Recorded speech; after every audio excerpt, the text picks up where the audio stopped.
Cheryl, we've got to take a look at the US markets then.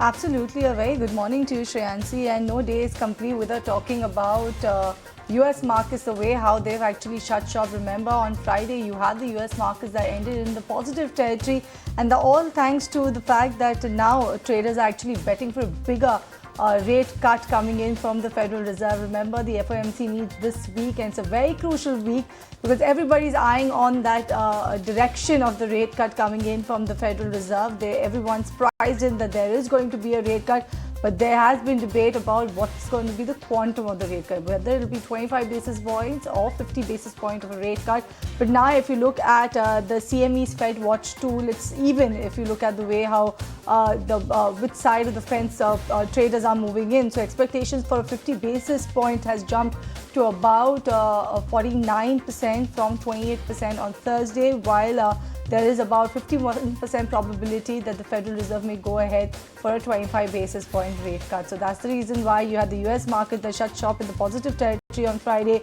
Dow ended higher by about 0.7%. You had S&P 500 that ended higher by about 0.5%. You had Nasdaq also that saw gains of about 0.6%. If you talk about the weekly move, then Nasdaq as well as S&P 500, both of them actually logged their biggest weekly percentage gain since the week ended November 3rd, 2023. So for the week, you had S&P 500 that saw a good gain of about 4%. You had Nasdaq that saw gains of about 5.95%, while Dow saw gains of about 2.6% for the week gone by. So all eyes on that crucial FOMC meet and which side of the fence will a Fed actually move, whether it's a 50 basis point rate cut or 25 basis point rate cut. So yes, you had a very good handover coming in on Friday from the US markets, at least, Shreyansi. Well, absolutely, and that meeting is also definitely something that oil markets are also looking at. But when you take a look at what happened with oil prices fell on Friday, and this was as US Gulf of Mexico crude production also resumed following Hurricane Francine. And also, you did also have rising data that showed a weekly rise in US rig count as well. So when I'm taking a look at price levels, Brent crude was around those $71 per barrel levels, so down to about 0.5% coming in there for Brent crude. And when you take a look at US WTI as well, a downtick of about 0.5% coming in for that one as well, and $68 per barrel is where WTI was also at. Now, this of course is as US Gulf Coast production as well as refining activity is resuming. Investors have also opted to offload oil contracts going into the weekend, and that is also something that we saw happening when it also playing out when it comes to the oil markets. And for the week, oil futures of course finished higher following that sharp storm related increases early in the week as well.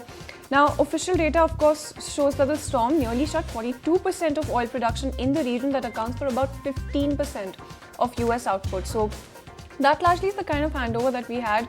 Now, crude prices also of course took a hit from the US rig count from energy services firm Baker Hughes as well, that reported the biggest weekly rise in oil as well as natural gas rig in a year as well. So that was an important update coming in when it comes to the Baker Hughes data. Now, in terms of the overall picture that is emerging for oil, both the OPEC as well as the IEA or International Energy Agency lowered their demand growth forecast this week, citing economic struggles in China, which is the world's biggest importer of oil. So that was the kind of picture that we're seeing coming in.